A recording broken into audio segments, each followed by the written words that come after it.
Hey, what's going on, everyone? We're back with another episode of Gear or Gadget. Today we have a special guest, Chris Creed from Afflicted Broadheads, and we got some cool stuff happening for you guys today. Before we get into this, we need to lay some ground rules. Chris is new to the show. He's never actually even watched an episode, so this is going to be, we're going to see if he breaks any of these rules. He said he tried to look for it on YouTube and couldn't find it. Old people. It's all this crib stuff, I guess. So, to start, ground rules. The number one most important ground rule, we're not here to ban brash any company. Now, there's some products that we don't really think are the best for hunters to spend their money on, but we're not going to put down the company themselves. Second rule, there's no use of the term game changer. Nothing here that we're going to bring to the table is changing the game. Hunting is what hunting is. That's it. So Jake actually added a layer to that rule. Oh, we don't I got a knife in my pocket. So if someone uses that term, they get their tongue cut out. They get their tongue cut out and they're exiled from the office forever. Never welcome back. So the last rule, if you guys enjoyed the episode, please leave us a thumbs up and subscribe. Now let's get into it.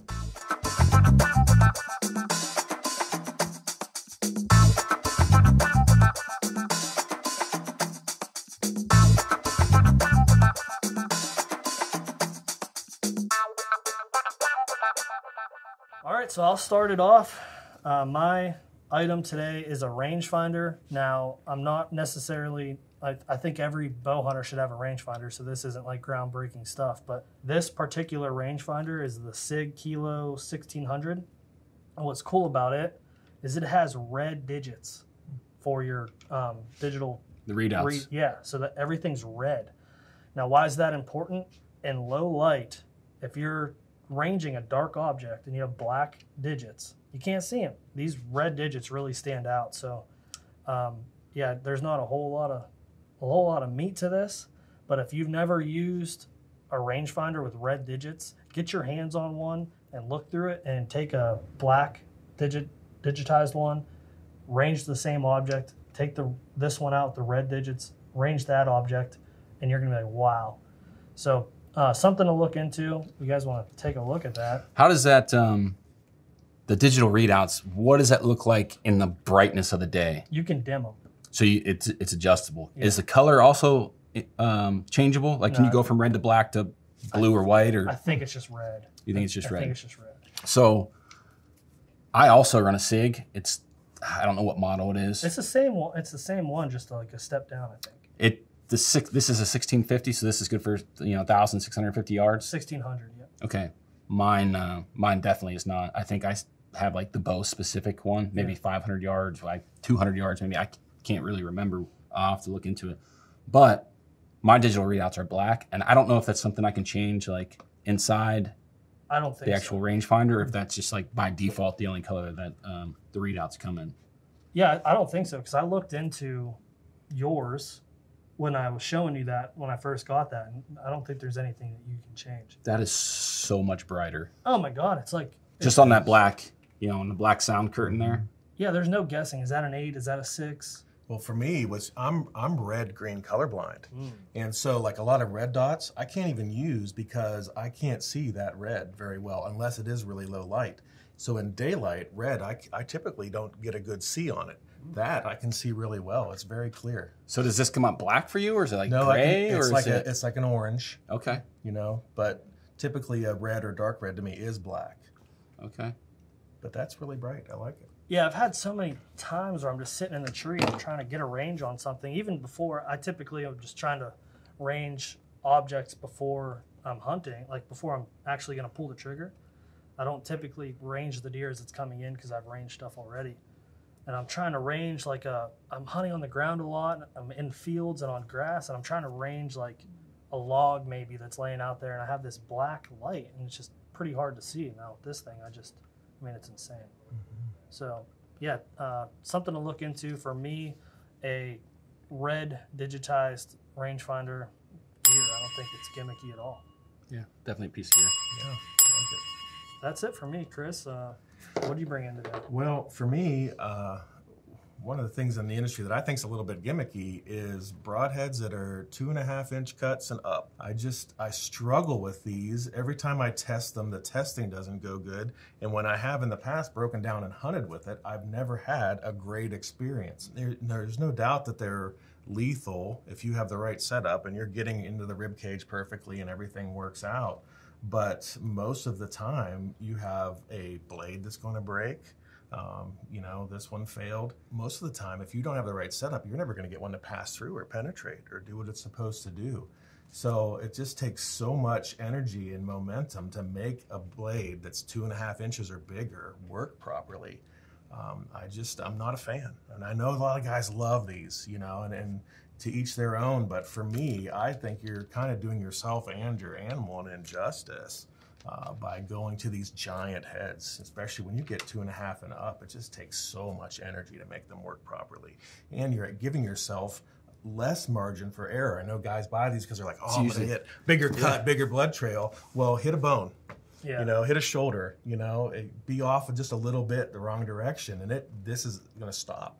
So I think with most guys, you hear about shot placement, and sometimes it's broadhead specific. Like guys want to complain about mechanicals. You always see the comment, just shoot them in the back of the lungs. Mm-hmm. So what's the, you know, you have a 2.5-inch cutting diameter on that specific head, or maybe bigger on a different head. What is the actual spacing between a rib cage? Maybe an inch, like between the cartilage and the meat, most an of the inch? time it's smaller than an inch. Yeah. 3/4 of an inch? Right. So you have a 3/4 of an inch gap where that arrow, as it's spinning, has to hit that exactly parallel to, you know, not hit any bone or not impede. Right. Like what are the odds of that broadhead going through that particular part of the rib cage without hitting any bone? Right. Yeah, you don't have a very good chance. And another problem with those, like you mentioned it real quick, but for broadhead to have a 2.5-inch cut, it has to have really long blades. And for those blades to be strong at all, the broadhead would have to be 300 grains. And then to take a 300 grain broadhead and have the energy to open that thing up, like that's probably, that's why they're light and they're flimsy and they break all the time. You'll never reuse blades on a 2.5-inch cut broadhead because they're going to be banged up and twisted and mangled. And I used the NAP kill zones for a while, and those have a 2-inch cut or something. Those worked really well for me. I never had any problems with those, but I was testing a broadhead that was a little bit of a wider cut. I think it was 2.5, and that thing just would not. If I would shoot it through something and it would hit something, like the blades would just break instantly. Yeah, and that's what, you know, a lot of the testing that I've done has shown.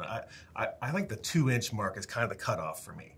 You know, when I'm looking at broadheads after we've shot them through everything under the sun, 2 inches kind of the cutoff, but even 2 inches is a little bit big for me. You know, and if you look at, you know, what most of the tried and true elk hunters and big game hunters are using, they like that 1.5, that 1.5 inch cut, because it gets the job done and it penetrates excellent. They're looking for a pass through on an elk. So that 1.5 inches seems to be a real sweet spot for a lot of people. I like to be in the middle. I like the 1 3/4. So I have a couple questions on, and actually it's based off of Cameron's comment about heavier, thicker blades. So if you had a 300 grain, and this is, I guess, hypothetical, right? Like hypothetical question here, but if you had thicker blades with more weight, as those deploy, it's going to use more energy, correct? So you're stealing more KE from... You're losing kinetic energy and momentum. As those blades deploy, okay. Because there's more mass. More mass, yeah, right. Just wanted to kind of clarify what was going on there. Put it, a simple way to think about this is you're running through the brush. You have your arms tucked in at your side. Now you're running through the brush and you're going like this. That's the easiest way to get a visual of. Right. Or through water even. Like if you're going through water and you stick your arms out, how much harder it is to get through water. Yeah, it's more drag, more everything. Yeah, belly flop guy. You know? So stick that broadhead out one time, because we have, as a company, not me personally, but as a company, we have some experience with that specific head. Jake used those a couple seasons ago. Not for his, like, I'm going to call this like a primary broadhead. Like, I don't know, some guys, I've never been a person to like have two different broadheads, like have conviction in your setup and shoot them regardless. Right. But anyways, he had a setup with that head, that specific head on it, shot a deer. Thing never opened. I mean, he was able to recover the deer, but literally like field point hole, entry and exit. Man. That specific head. Now, why would that happen? Well, if you have a blade that's relying on a collar or a band, and sometimes there's just not enough energy there to even open it up like that. But if you got a pass through, it would have been a failure on the broadhead. You know, right. something drastically failed. Something was stuck. Something didn't operate right, and that happens a lot when you have springs or pins or bands or collars, and you know you can run into any of those situations because it doesn't take much to keep a blade closed. It's really weird. Like we tested years ago, we were testing different pins and over the blade things, and every time we tested something over the blade, we found that even like in a 1/2-inch MDF board, the blade we couldn't get it to open. And so that was one of the reasons that Afflictor went at putting an O-ring underneath the blades, because it didn't take anything to open that up. We weren't losing anything, so we gained that in penetration. Well, I guess speaking of Afflictor, I think we're all kind of in agreement that a 2.5-inch cut broadhead, like we're educated enough now to know like that's not the way to go. Unless you have like the exact perfect setup for that type of broadhead, you're probably not going to get the best. Which would probably be heavy draw, long draw length. Yeah, and a heavy arrow. Heavy arrow.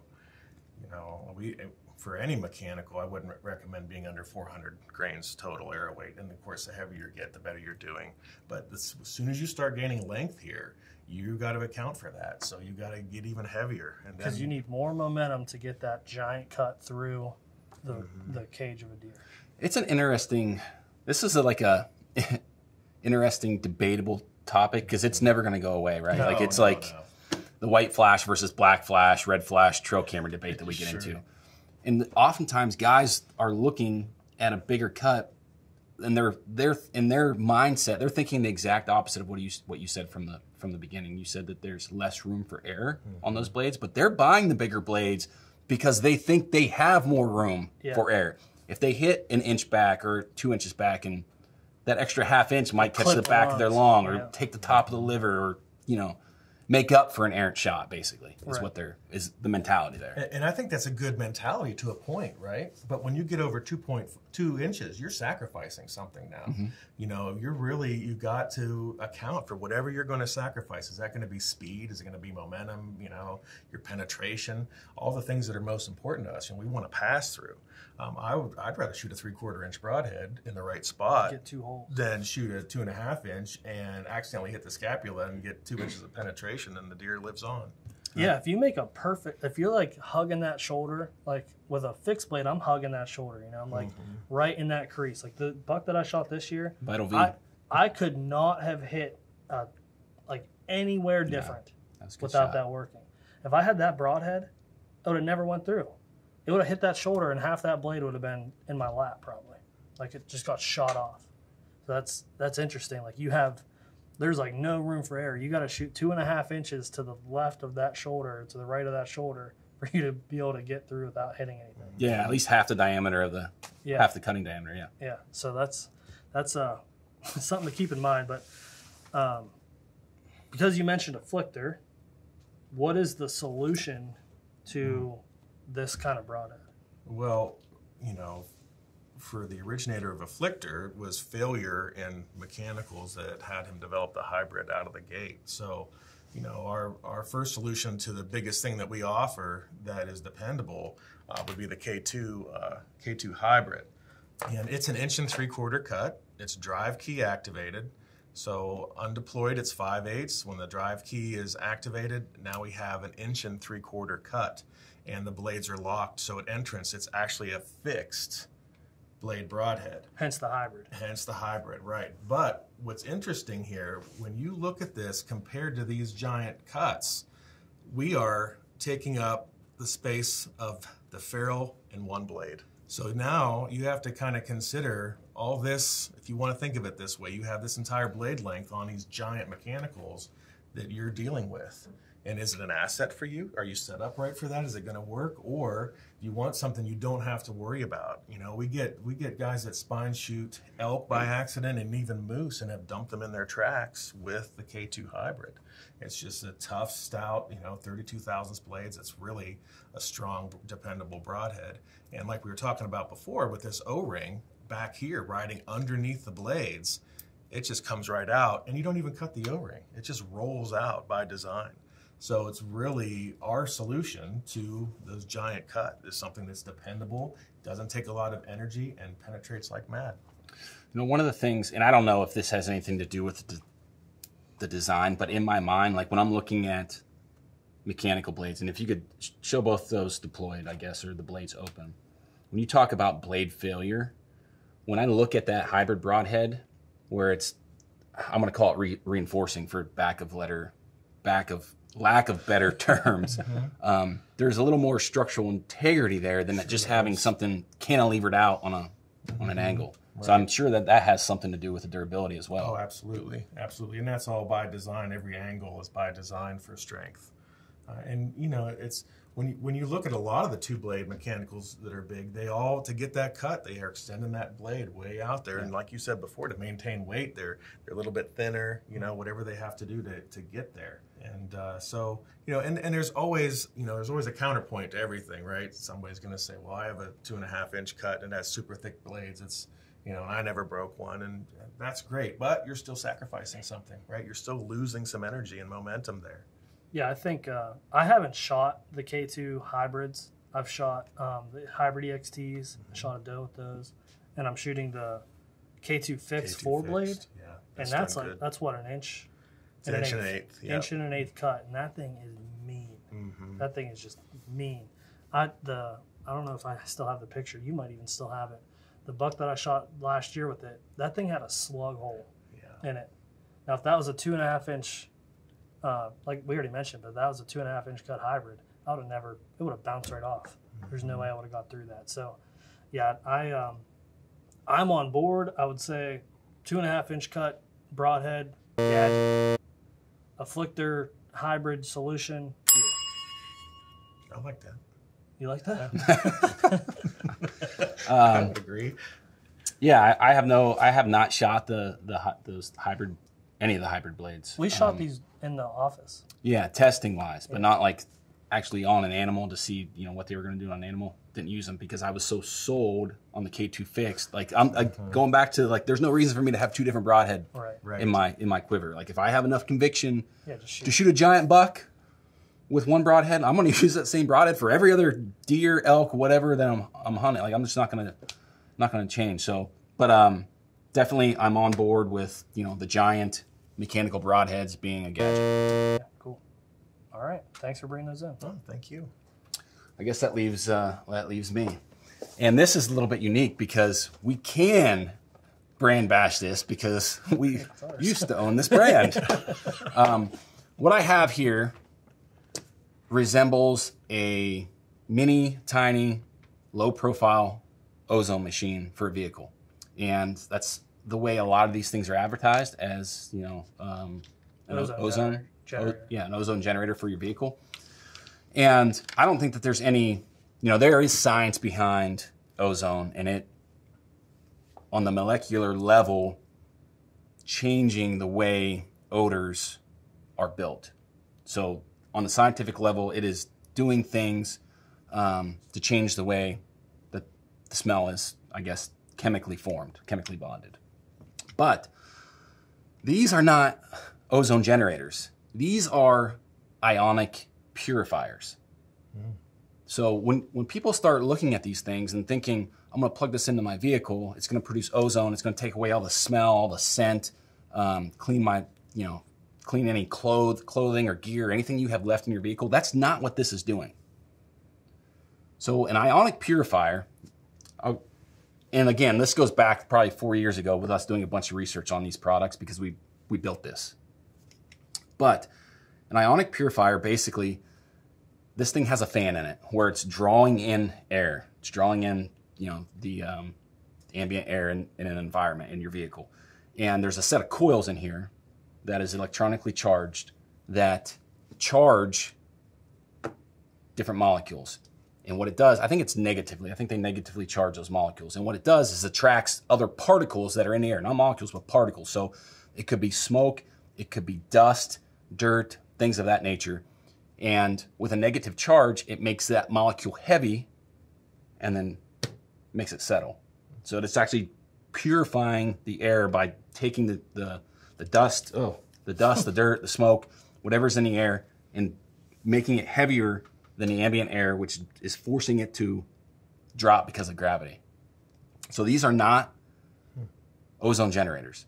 Now, when you go across like the marketplace for these things, there are some ozone generators for your vehicle. So just make sure that you are aware of what you're actually buying.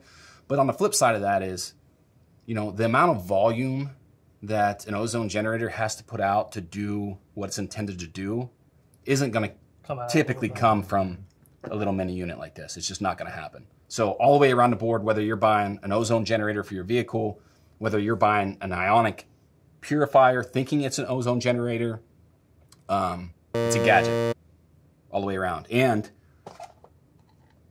again, we know this because we built these damn things. And there's a whole long backstory of why these things never came to market, why this brand never saw the light of day. But yeah, that's what it is. Can I see that box? Sure can. So you're saying it's a glorified phone charger? Yeah, basically. I mean, well, from a you know, an ionic purifier standpoint, they work. But people are buying them Thinking there's something they're not. Yes, exactly. Thinking that they're an ozone generator, and they're going to do something that they're not going to do.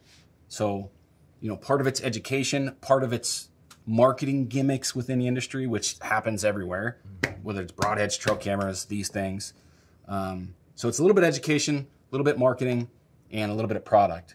And when you kind of interweave all those things, they make it, to me, very apparent that these are gadgets.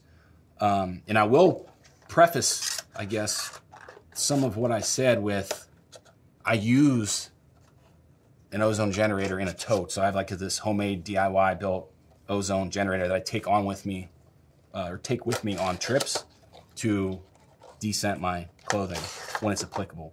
Not every day. You know, there's some side effects to ozone, not only for like physical health for people, but also on different materials. Like it's very bad on rubber. It's going to break rubber down, elastic. Right. So and those types of materials. So it's, again, if you're going to use an ozone generator, even, you know, beyond this to clean your, like, just be cautious of what you're using. I guess what you're applying that ozone to. And for how long? And for how long? Yeah. Do you think it's do you think part of the reason why companies are kind of marketing those as ozone generators because marketing an ionic purifier doesn't sound like something I want to buy? Oh, 100%. Like ionic purifier. What is an ionic purifier? Like, no one's going to know that. Right. But Scent Crusher has done a job, a decent job. Well, they've done a job. Let's just leave it at that. They've done a job of not really educating people, but making people aware of ozone and the application of, you know, descenting clothing. Yeah. And then a step further, you know, Ozonics, I think, has done a good job of educating people of like field use of, and whether that works or not, you know, I've never used it. I won't buy one. I have my personal reasons, but that's, you know, we'll talk about that maybe on a different episode. But as far as this goes. Yeah, I was like the whole time you were talking, the first time you ever talked about that, like this not being an ozone generator and being an ionic purifier, I'm like, first of all, what the hell's the difference? Why does that matter? And two, like if I wanted to buy something for hunting, I wouldn't buy something that said it was an ionic purifier. I'd be like, oh, I want that ozone thing. Because I know about ozone and I know what ozone does. I'd be like, oh, yeah, that's what I want. Right. So that's just something I was thinking of. So keep that in mind. What was this going to be marketed as? An ionic purifier. Yeah, would have been like tough to educate people on that. So, yeah, I think these things are... Again, like if you're using it for that, if you know that that's what it's doing, like that's the application and, you know, what this thing is designed to do. Like if you're a smoker, if you live in Kansas, Iowa, you're driving a lot of dirt roads where there's dust and like these things will do what they're intended to do, but they're not putting out ozone. No, yeah. I do have one of the Scent Crusher ones in my truck, And that thing, I don't know if it's putting, I don't know what that is marketed as. I think it's an ozone generator, but it puts off a scent, and it kind of makes you think like, okay, I have ozone in the air. Yeah, ozone has a very distinct smell. Yeah. I think oftentimes even after thunderstorms from, different, I guess, weather events, lightning and different things doing weird things with, the atmosphere, you can have that ozone smell. Yeah. And smelling it is one thing, but to have enough volume to treat an area it's two different things. It's like the pre-workout stuff, right? I don't know if anybody watching this takes pre-workout, but there's like niacin. Like if you take a bunch of niacin and you get that tingly flush feeling on your skin, but it's not fit. It doesn't really have a purpose of. Just makes you think it's working. Exactly. Yeah. It's like, I don't know. It's not a placebo effect, but it's like it plays mind games. Yep. Mind games with you. So is there enough benefit in what this actually does to educate people to make it worthwhile? I mean, is there some benefits to ionic purification over ozone? I think so. Whether people care enough to consume the content is probably two different things. I can tell you the answer to that. Yeah, it's no. It's no. I run those in my vehicles. Yeah, I use it. Yeah, I run them in my vehicles. And one of the things that I notice is like the dash always being overly dusty, or my center console always being overly dusty. Yeah, whether I drive on a dirt road or if I'm on asphalt for a month, like my dash is center console, the doors, there's always a layer of dust all through it. And I run 2 of those in my truck. And that's because that's pushing that dust away. Yeah, it's electrically charging. It's drawing air through this and dragging that air over the coils, and it electronically charges the I can't remember if it's the oxygen molecules. I'd have to go back and brush up on that a little bit, but it negatively charges molecules, and then those negatively charged molecules become unstable and attach themselves to other things, which weighs them down, and gravity forces them to fall out of the air. Interesting. Cool. Little science lesson for you. I like it. So Gadget, ionic purifier / ozone generator for your automobile.